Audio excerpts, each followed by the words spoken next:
is just mind-boggling to me why people do it.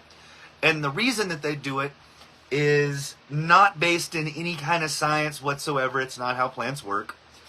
And there have actually been studies to prove this.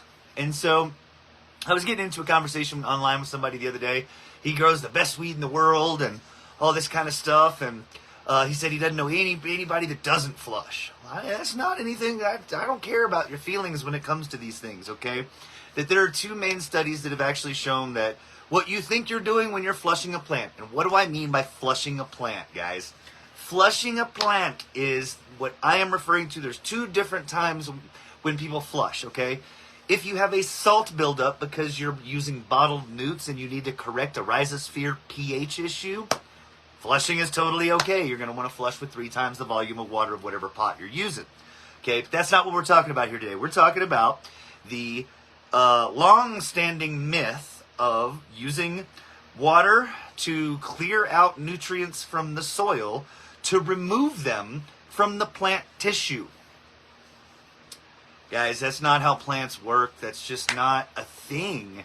It's not a thing that happens, okay? That the plant cells are, that the endocycle, like Michael Wildschultz said, this is endocycle flushing of giving your plants 2 weeks of only water or whatever it is. Guys, all you're doing is flushing, when you're flushing your plant like that, all you're doing is starving your plant at the most critical time. And that all of these kind of white ash myths that are out there, I don't know if anybody's ever heard that if you don't flush, that a white ash will produce the best, clearest, clippest. Guys, that's all crap. It's all a bunch of bro science. It's a bunch of hippies that were in the back of the 70s in their van going, damn, man, this one's real good, man. Well, I didn't run out of newts, man, and so, man, check it out, man. Well, maybe because we didn't feed it the nutrients because the newts are coming in the tissue and the buds, man, and that's why it's good. Man, it doesn't work like that, folks. And so when you're doing things like this that are just that some of them have, logical and what I refer to in anecdotal. These are anecdotal things at best. Anecdotal observations of I did this, it came out like this. So it must be that thing. Well, plants don't really work like that, and there's such a variety and such a crazy amount of things that influence how the plant actually grows, and on top of that, how the plant actually, after it's even grown, that all of these kind of flushing things are mostly attributed to improper drying techniques and improper curing techniques.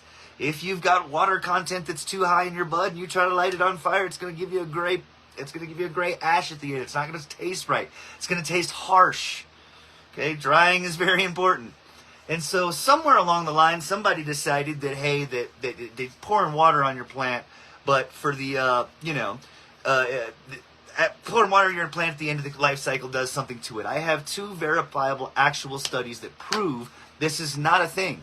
That even though you're giving your plant, you're not removing it from the bud tissue, okay? And so there isn't any actual science. There's literally one dude on freaking YouTube that I've seen, and I've asked this question hundreds of times, okay? Hundreds and hundreds of times. That, hey, where is the science saying that flushing does what you folks think it does? Not you folks specifically. You guys are my folks. You guys are my people.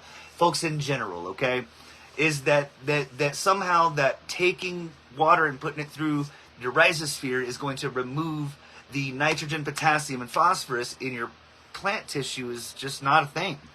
And so, like I said, there's 2 scientific studies that I have. There's a guy in England that did it, and then another nutrient company that actually based, and everybody says, well, they're a nutrient company. But that nutrient company used some university student's study to base theirs off of. And so this is not just what, it's just not it's just not how plant works. It's just not how they work. And so everybody's seen their plants bulk up towards the end of flowering. At the very end, you'll see them gain significant amounts of weight, okay?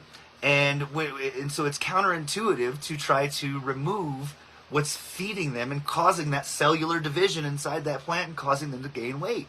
Because everybody wants, more yield, okay? And so, these are things that, like I said, these are, what is bro science? Bro science is going to be something like this, okay? Like, hey, hanging my plant upside down. Now, guys, I've got literally 50 plants hanging upside down right now.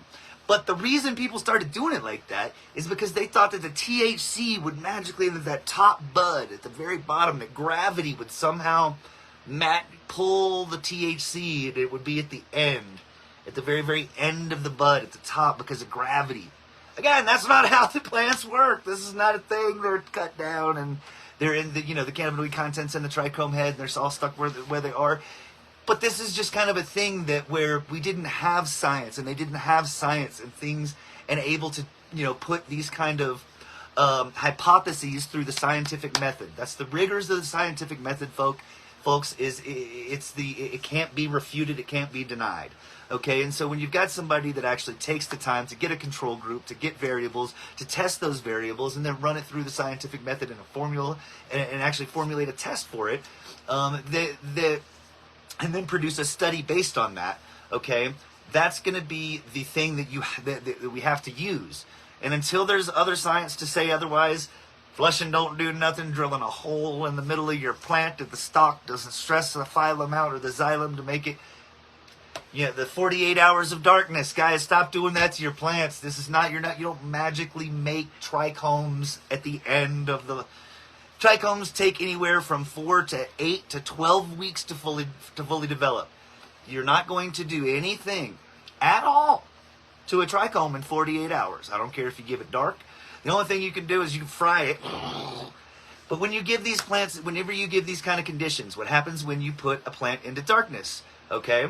You actually are inviting mold because it raises the humidity. All right, these are things that that are just kind of basic botany and basic science things, guys. Is that and how some of them got so predominant is still kind of baffling to me. And so I definitely I got some of them written down. I kind of went over them, flushing them. I saw my friend Jordan. A lot of you guys on the roots 48 hours to simulate winter, like. Man, these are things that happen in nature, but you're not doing them in 48 hours. It's not a thing that's going to actually happen. You know what I mean?